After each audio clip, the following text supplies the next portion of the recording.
تحلیل نہیں کیا جائے گا. یہ ان کا ماننا ہے. ان کا ماننا یہ ہے کہ اس وقت انتخابات کے اندر اگر ہم جاتے ہیں, یہ بجٹ کے بعد جیسے یہ بجٹ منظور ہوتا ہے اور یہ فنڈز فوری طور پر ترقیاتی فنڈز کو ریلیز کیا جاتا ہے اور ترقیاتی منصوبوں کو 7-8 مہینے کے اندر مکمل کیا جاتا ہے, تو اس کے بعد لوگوں کا جو پی ٹی آئی کے اوپر غم و غصہ ہے, جو ان کی جو ناراضگی ہے, وہ تھوڑی سی کم ہو جائے گی. اور اس صورت میں جب نون لیگ کے اندر بیانیے کی ایک لڑائی موجود ہے, شہباز صاحب اور مریم صاحبہ کو لے کر ایک کانفلکٹ موجود ہے, پیپلز پارٹی بالکل سائیڈ پہ ہو چکی ہوئی ہے اور مولانا فضل الرحمان بھی اس وقت سیاسی تنہائی کا شکار ہے, تو اپوزیشن اگر متحد ہوتی تو شاید ہم یہ والا فیصلہ نہ لیتے. اب چونکہ اپوزیشن ہی منتشر ہے تو لہٰذا اس انتشار کا ہمیں فائدہ ہو سکتا ہے اگر ہم ارلی الیکشنز کی طرف جائیں. ان صاحب کا یہ بھی کہنا تھا کہ عمران خان صاحب جب اپوزیشن میں تھے تو وہ یہ کہتے تھے کہ 4 سال کی مدت ہونی چاہیے اسمبلی کی, اور میرا یہ خیال ہے کہ اس اسمبلی کی مدت بھی تقریباً 4 سال ہی ہوگی. اب اگر ان کی اس بات پر ہم غور کریں جو انہوں نے باتیں کی ہیں تو خاصی حد تک قرینز قیاس لگتی ہیں, اور وہ اس وجہ سے کہ واقعتاً اگر ہم دیکھیں تو اپوزیشن ہمیں مختلف ٹکڑوں میں بٹی ہوئی نظر آتی ہے. نون لیگ کے اندر دیکھیں تو ہمیں 2 مختلف آراء نظر آتی ہیں. احسن اقبال صاحب کی رائے ایک ہی معاملے پر کچھ اور ہوتی ہے, جبکہ رانا ثناء اللہ کی رائے بالکل مختلف ہوتی ہے. مثال دیتا ہوں آپ کو, 2 دن پہلے بلاول بھٹو صاحب نے ایک پریس کانفرنس کی, اور اس پریس کانفرنس میں انہوں نے جہاں پر حکومت کو بہت تنقید کا نشانہ بنایا, تو ساتھ ہی انہوں نے نواز شریف صاحب پر بھی تنقید کی. انہوں نے لاہور کے جو رائیونڈ کے وزیر اعظم کے حوالے سے کہا کہ جو رائیونڈ کا وزیر اعظم ہے اس کو کنوکشن کے باوجود بھی ملک سے باہر جانے کی اجازت دے دی جاتی ہے, جبکہ جو نواب شاہ کا صدر ہے وہ بیمار ہونے کے باوجود جیل میں رہتا ہے اور وہیں پہ اپنا علاج کراتا ہے. تو یہ احتساب کا بھی دوہرا معیار ہے. اس نقطے پر جب شام کو آپ کو پتہ ہے چینلز کے اوپر جب ٹاک شوز ہوتے ہیں تو ایک چینل کے اوپر احسن اقبال صاحب بیٹھے ہوئے تھے, دوسرے چینل کے اوپر رانا ثناء اللہ صاحب بیٹھے ہوئے تھے. تو جب احسن اقبال صاحب سے پوچھا گیا تو احسن اقبال صاحب نے کہا کہ میں یہ نہیں کہنا چاہتا کہ خورشید شاہ صاحب کیوں اندر ہیں, وہ باہر کیوں نہیں آ رہے. میں یہ نہیں کہنا چاہتا کہ اگر احتساب ہو تو پیپلز پارٹی کا کون سا لیڈر ہے جو باہر رہ جائے گا, سب کے سب اندر ہوں گے. میں یہ نہیں کہنا چاہتا کہ احتساب کے معاملات میں پیپلز پارٹی کے ساتھ کس قسم کا امتیازی سلوک کیا جا رہا ہے, اس کو کس طریقے سے سنگل آؤٹ کیا جا رہا ہے, میں یہ نہیں کہنا چاہتا. یہ انہوں نے ٹی وی پر بیٹھ کر جیو کے پروگرام میں, شہزاد اقبال صاحب کے پروگرام میں بیٹھ کر یہ بات انہوں نے کی. لیکن جب رانا ثناء اللہ صاحب کے ساتھ یہی سوال پوچھا گیا تو ان کا یہ کہنا تھا کہ پیپلز پارٹی ہمارا ہدف نہیں ہے, میں بلاول بھٹو صاحب کے بارے میں کوئی بات نہیں کروں گا, اور جہاں تک لاہور اور جہاں تک رائیونڈ اور نواب شاہ کی بات ہے تو وزیر اعظم بھی پورے پاکستان کا ہوتا ہے اور صدر بھی پورے پاکستان کا ہوتا ہے. صدر نواب شاہ کا نہیں ہوتا, وزیر اعظم رائیونڈ کا نہیں ہوتا. تو انہوں نے اس بات کو بڑے ڈھکے چھپے انداز کے اندر ویل لیفٹ کرنے کی کوشش کیا. وہ کرکٹنگ ٹرم کے اندر یہ ویل لیفٹ کا ایک بہت بڑا آپشن ہوتا ہے جس میں وہ کہہ دیتے ہیں ویل لیفٹ, اچھی بات کی آپ نے اس بال کو چھوڑ دیا. تو ایک طرف ہم یہ دیکھتے ہیں کہ وہاں پہ ویل لیفٹ ہو رہا ہے, دوسری طرف احسن اقبال صاحب اور شاہد خاقان عباسی وہ کریز سے باہر نکل کے چوکے چھکے مارے ہیں. تو اس کا مطلب یہ ہے کہ وہاں پر واقعتاً کچھ اس قسم کے معاملہ پایا جاتا ہے, اور اگر P T I واقعتاً in lines پر سوچ رہی ہے جس کا اظہار ایک محترم وفاقی وزیر نے کیا, تو اس کا مطلب یہ ہے کہ ان کی جو پولیٹیکل ڈائریکشن ہے وہ کسی حد تک درست بھی ہو سکتی ہے اور اپوزیشن کے انتشار کا ان کو فائدہ ہو سکتا ہے. لیکن جہاں تک پنجاب کی بات ہے تو پنجاب کے اندر نہ جے یو آئی ایف ہے, اور کہ اتنا vote bank J U I F کا نہیں ہے کہ وہ سنگل ہینڈڈلی کسی ایک حلقے کی کوئی سیٹ جیت جائے. اور اسی طریقے سے پیپلز پارٹی ہے کہ وہ پنجاب کے اندر کسی ایک حلقے میں, چند حلقے میں تو انہوں نے جیتی ہے, جیسے گجر خان سے پرویز اشرف صاحب ہیں, رحیم یار خان کی کچھ سیٹیں ہیں. لیکن اس کے علاوہ اس وقت پیپلز پارٹی اگر ہم دیکھیں تو سینٹرل پنجاب کے اندر سنگل ہینڈڈلی کوئی سیٹ جیتنے کی پوزیشن میں ہمیں نظر نہیں آ رہی. تو یہاں پر اس نقطے پر آ کر میں ان وزیر صاحب کی رائے سے اختلاف کرتا ہوں کہ ایسی صورتحال نہیں ہے. یہاں پر ان کو ٹف ٹائم ملے گا, اور جہاں تک نون لیگ نے اپنی اور مریم صاحبہ نے اپنی جو جوش خطابت ہے اور جس طریقے سے اپنا انہوں نے ایک مومنٹم سیٹ کیا ہے, اس سیٹ مومنٹم کو ڈیفیوز کرنا فوری طور پر پی ٹی آئی کے لیے ان ترقیاتی منصوبوں کی تکمیل کے ساتھ بھی ممکن نہیں ہوگا، اور اس کی وجہ یہ ہے کہ جو پی ٹی آئی کے دور کے اندر لوگوں کو جس طریقے سے بے روزگاری کا سامنا کرنا پڑا ہے، جس طریقے سے مہنگائی کا سامنا کرنا پڑا ہے، اور جس طریقے سے مافیاز کا یہاں پہ رول رہا ہے، تو وہ سب چیزیں اتنی جلدی بھولنے والا معاملہ نہیں ہے۔ اور خود پی ٹی آئی کے اب ووٹر اور سپورٹرز اس بات کا اظہار برملا کرتے نظر آ رہے ہیں کہ جناب ہم نے تو شاید ایک سراب کے پیچھے ہی ہم گئے ہیں، اور اس کے ہمیں کوئی واضح اور دو ٹوک ہمیں اب تک نتائج سامنے نہیں آ سکے۔ لیکن اب چونکہ بجٹ ہے، 11 جون کو بجٹ پیش ہونے جا رہا ہے، اور اس کے اندر جو سرکاری ملازمین ہیں ان کے ساتھ بھی ایک نیا پتہ جو چلا ہے کہ وہ 25% کے حوالے سے بات چلی تھی کہ 25% تنخواہ میں اضافہ کیا جائے گا، لیکن اب یہ پتہ چلا ہے کہ وہ جو 25% ہیں سرکاری ملازمین، جو ہمارے دوست یہ ویڈیو دیکھ رہے ہیں ان کے لیے خاص طور پہ، کہ وہ جو 25% ہے وہ ان کی بیسک سیلری کے اندر اس کو ایڈ نہیں کیا جا رہا، بلکہ جو مختلف الاؤنسز دیے جا رہے ہیں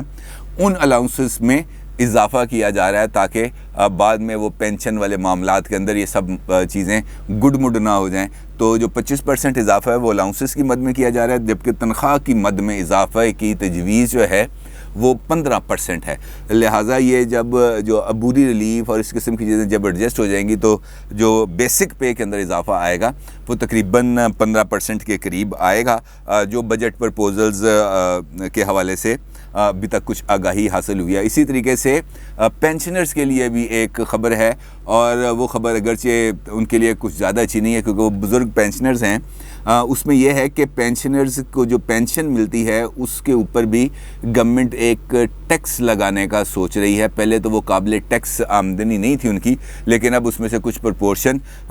وہ اس پر ٹیکس عائد کرنے کا سوچ رہے ہیں، تاکہ ایک ہاتھ سے دیں اور ایک ہاتھ سے کسی حد تک وہ رقم واپس آ جائے۔ تو سرکاری ملازمین کے لیے بھی اس بجٹ کے اندر بظاہر تو بہت کچھ دکھایا جائے گا کہ جناب 25% ہم نے اپنی الاؤنس بڑھا دیے، 15% آپ کی تنخواہ بڑھا دی، مجموعی طور پر آپ کو 40% کا ریز دیا گیا، لیکن حقیقت میں ایسا نہیں ہوگا۔ اور same is the case with the pensioners, اور پینشنرز کے والے معاملے پر حکومت سے ہماری درخواست ہے اگر کوئی سنے تو برائے کرم پینشنرز پر یہ ظلم نہ کریں، وہ بیچارے سرکاری خدمات انجام دے چکے ہیں، اور اچھا ہے برا ہے جیسا بھی ہے، لیکن ان کی اب اس بزرگی کے اندر ان پر نئے ٹیکسز عائد کر کے ان کے ساتھ کچھ